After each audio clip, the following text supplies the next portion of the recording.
पिछले लेक्चर में हम आयनाइजेशन एनर्जी के डिफरेंट फैक्टर्स को स्टडी कर चुके हैं।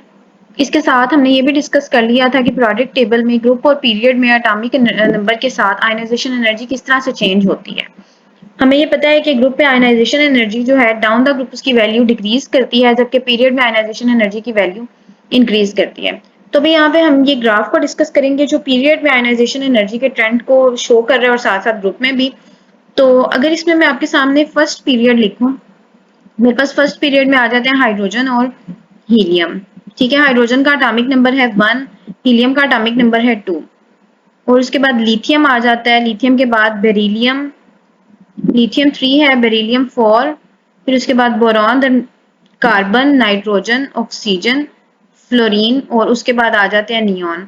Boron atomic number 5, carbon 6, nitrogen 7, oxygen 8, fluorine 9 और नियॉन 10। इसके बाद लिथियम के नीचे हमारे पास आ जाता है सोडियम जिसका एटॉमिक नंबर है 11, फिर सोडियम के बाद आ जाता है magnesium atomic number 12, aluminium atomic number 13, उसके बाद आ जाता है silicon atomic number 14, phosphorus atomic number 15, oxygen के नीचे आ जाता है sulphur atomic number 16, chlorine atomic number 17 और आर्गॉन एटॉमिक नंबर 18। तो अगर इनको हम ग्राफ की फॉर्म में शो करें, अब हमें पता है कि हाइड्रोजन जो है यहाँ से हमारा स्टार्ट हो रहा है।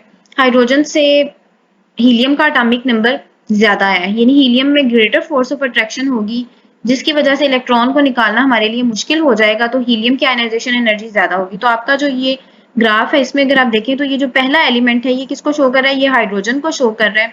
ठीक है, और हाइड्रोजन से फिर ज्यादा है आयनाइजेशन एनर्जी हीलियम की। उसकी एक तो रीजन ये है कि हीलियम का एटॉमिक नंबर 2 है और इसमें ग्रेटर फोर्स ऑफ अट्रैक्शन है। दूसरी रीजन ये हमने जो स्टडी की थी कि हीलियम जो है उसकी इलेक्ट्रॉनिक कॉन्फ़िगरेशन अगर हम लिखें तो हीलियम की इलेक्ट्रॉनिक कॉन्फ़िगरेशन हमारे पास आ जाती है 1s2। हीलियम क्या है, फुली फिल्ड, और फुली फिल्ड एटम्स जो होते हैं वो स्टेबल हो जाते हैं, तो फिर उनमें से इलेक्ट्रॉन निकालना हमारे लिए क्या हो जाता है, मुश्किल हो जाता है। अब उसके बाद नेक्स्ट अगर देखें, हीलियम के बाद है लिथियम, और लिथियम कहाँ पे आता है, लिथियम आता है हाइड्रोजन से नीचे आता है। ठीक है, यानी पहले ग्रुप में हाइड्रोजन के नीचे लिथियम है। अब लिथियम में क्योंकि 2 शेल्स हैं, हाइड्रोजन में 1 शेल था, तो फिर लिथियम की आयनाइजेशन एनर्जी जो है उसकी वैल्यू कम है। ठीक है, ये हमारे पास लिथियम आ गया। लिथियम के बाद की जो नेक्स्ट एलिमेंट है ये बेरिलियम है। ऑब्वियसली बेरिलियम का एटॉमिक नंबर 4 है तो उसकी आयनाइजेशन एनर्जी ज्यादा होगी। लेकिन यहाँ पे अब एक एक्सेप्शनल पॉइंट है। देखिए बोरॉन जो है उसका एटॉमिक नंबर 5 है, इसमें न्यूक्लियस की ग्रेटर फोर्स ऑफ अट्रैक्शन है, तो बोरॉन की आयनाइजेशन एनर्जी जो है वो बेरिलियम से ज्यादा होनी चाहिए थी। और यही हमने कल स्टडी भी किया था कि जो पीरियड है उसमें आयनाइजेशन एनर्जी की वैल्यू इंक्रीज होती है फ्रॉम लेफ्ट टू राइट। तो अगर लिथियम की सबसे कम है, बेरिलियम की उससे ज्यादा होगी, बोरॉन की उससे ज्यादा होनी चाहिए थी। लेकिन ये ग्राफ क्या शो कर रहा है कि बोरॉन जो है उसकी आयोनाइजेशन एनर्जी बेरिलियम से कम है। अब क्वेश्चन ये आता है कि ऐसा क्यों है, तो और ये आपके एग्जामिनेशन पॉइंट ऑफ व्यू से भी बहुत इंपॉर्टेंट क्वेश्चन है कि why the ionization energy of beryllium is greater than boron. या ये पूछा जा सकता है कि why the ionization energy of boron is less than beryllium. तो इसका जो आंसर है वो हमारे पास पाया जाता है इलेक्ट्रॉनिक अरेंजमेंट में। इलेक्ट्रॉनिक अरेंजमेंट और इसके साथ साथ हमारे पास जो एक टॉपिक था स्पिन पेयर रिपलियन। अगर आप इन दोनों की इलेक्ट्रॉनिक कॉन्फ़िगरेशन को लिखेंगे तो आपको बहुत अच्छे से अंदाजा हो जाएगा कि बेरिलियम की आयनाइजेशन एनर्जी बोरॉन से ज्यादा क्यों है।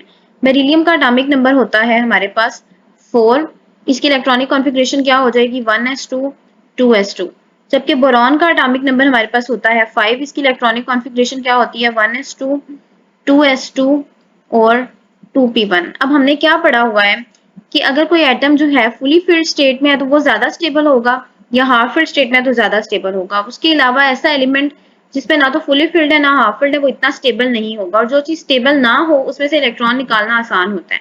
तो अगर हम यहाँ पे बोरॉन जो है फुली फिल्ड भी नहीं है और हाफ फिल्ड भी नहीं है, ठीक है, इसमें पी में 1 इलेक्ट्रॉन है, तो इस 1 इलेक्ट्रॉन को यहाँ से निकालना हमारे लिए क्या होगा, आसान होगा। इस वजह से इसकी आयनाइजेशन एनर्जी जो है उसकी वैल्यू फिर बेरिलियम से क्या हो जाती है, कम। बाकी आगे सेम पैटर्न चलता है, बोरॉन के बाद कार्बन की अगेन दोबारा ज्यादा है, कार्बन के बाद फिर नाइट्रोजन है, नाइट्रोजन की ज्यादा है और अगेन फिर ऑक्सीजन की कम है। इसकी रीजन भी हम लोग कल टॉपिक में स्टडी कर चुके हैं कि क्योंकि नाइट्रोजन जो है अगर हम उसकी इलेक्ट्रॉनिक कॉन्फ़िगरेशन लिखें तो नाइट्रोजन की इलेक्ट्रॉनिक कॉन्फ़िगरेशन हमारे पास आ जाती है 1s2 2s2 2px 2py और 2pz। ठीक है, ये क्या है, नाइट्रोजन हो जाता है हमारे पास हाफ फिल्ड। लेकिन अगर मैं ऑक्सीजन की इलेक्ट्रॉनिक कॉन्फ़िगरेशन लिखूं तो ऑक्सीजन का एटॉमिक नंबर है 8, 1s2, 2s2, 2px, 2py, 2pz। अब यहाँ पे क्या होगा, 2px के अंदर 2 इलेक्ट्रॉन्स आ जाएंगे, तो ऑक्सीजन जो है हाफ फिल्ड नहीं है, इस वजह से ये लेस स्टेबल है। फिर ऑक्सीजन में क्या है, px में स्पिन पेयर रिपलियन है, 2 इलेक्ट्रॉन्स इकट्ठे आ गए हैं, तो इनमें से एक इलेक्ट्रॉन यहाँ से निकलना चाहता है। इस वजह से क्या होगा, ऑक्सीजन की आयनाइजेशन एनर्जी जो है वो कम हो जाएगी और नाइट्रोजन की ज्यादा हो जाएगी। और बाकी ट्रेंड फिर सेम इसी तरह से है कि फ्लोरीन की और ज्यादा होगी और नियॉन की और ज्यादा। फिर अगर हम दोबारा आप आगे देखें, नेक्स्ट ही हमारे पास आ गया सोडियम। तो सोडियम की आयनाइजेशन एनर्जी जो है वो लिथियम से भी कम है, क्योंकि सोडियम के 3 शेल्स हैं। फिर सोडियम के बाद अगेन मैग्नीशियम की ज्यादा है और मैग्नीशियम से कम है एल्यूमिनियम की। इसकी रीजन भी सेम वही है कि मैग्नीशियम जो है उसकी वैलेंस शेल इलेक्ट्रॉनिक कॉन्फ़िगरेशन हमारे पास बनती है 3s2, जबकि जो एल्यूमिनियम है उसकी इलेक्ट्रॉनिक कॉन्फ़िगरेशन हमारे पास बनती है 3s2, 3px1।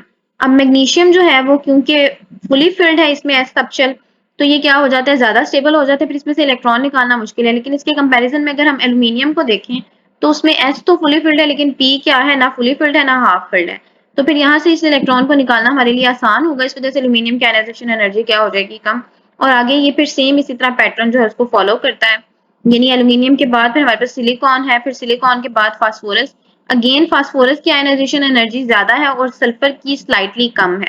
उसमें भी रीजन यही है कि फास्फोरस जो है वो नाइट्रोजन की तरह हाफ फिल्ड है, इसमें से इलेक्ट्रॉन निकालना मुश्किल है, जबकि सल्फर जो है वो हाफ फिल्ड नहीं है, इसमें ऑक्सीजन की तरह px में 2 इलेक्ट्रॉन्स आ जाते हैं, जिसकी वजह से स्पिन पेयर रिपलियन क्रिएट हो जाती है और फिर इलेक्ट्रॉन निकालना जो है यहाँ से हमारे लिए आसान हो जाता है कंपैरेटिवली। तो ये ग्राफ्स है जो हमने डिस्कस कर लिए, और यहीं पे हमने जो हमारा एक क्वेश्चन है क्विक चेक 1.4 का, उसका आंसर भी डिस्कस कर लिया। वो क्वेश्चन है कि why the first ionization energy of aluminium is lower than magnesium, यानी एल्यूमिनियम की आयनाइजेशन एनर्जी मैग्नीशियम से कम क्यों है। तो आप मैग्नीशियम और एल्यूमिनियम की इलेक्ट्रॉनिक कॉन्फ़िगरेशन लिखेंगे और लिखने के बाद आप बताएंगे कि क्योंकि मैग्नीशियम फुली फिल्ड है तो इस वजह से इसकी आयनाइजेशन एनर्जी की वैल्यू जो है वो ज्यादा है, ये फुली फिल्ड होने की वजह से ये स्टेबल हो गया। लेकिन इसके कंपैरिजन में एल्यूमिनियम ना तो फुली फिल्ड है ना हाफ फिल्ड है, ये लेस स्टेबल है, और लेस स्टेबल होने की वजह से इसमें से इलेक्ट्रॉन निकालना आसान है। That's why its ionization energy is less than magnesium. तो ये यहाँ पे हमारा आयनाइजेशन एनर्जी का टॉपिक जो है वो कंप्लीट हो जाता है। उसके बाद हम इंशाल्लाह नेक्स्ट लेक्चर में इलेक्ट्रॉन अफिनिटी को डिस्कस करेंगे।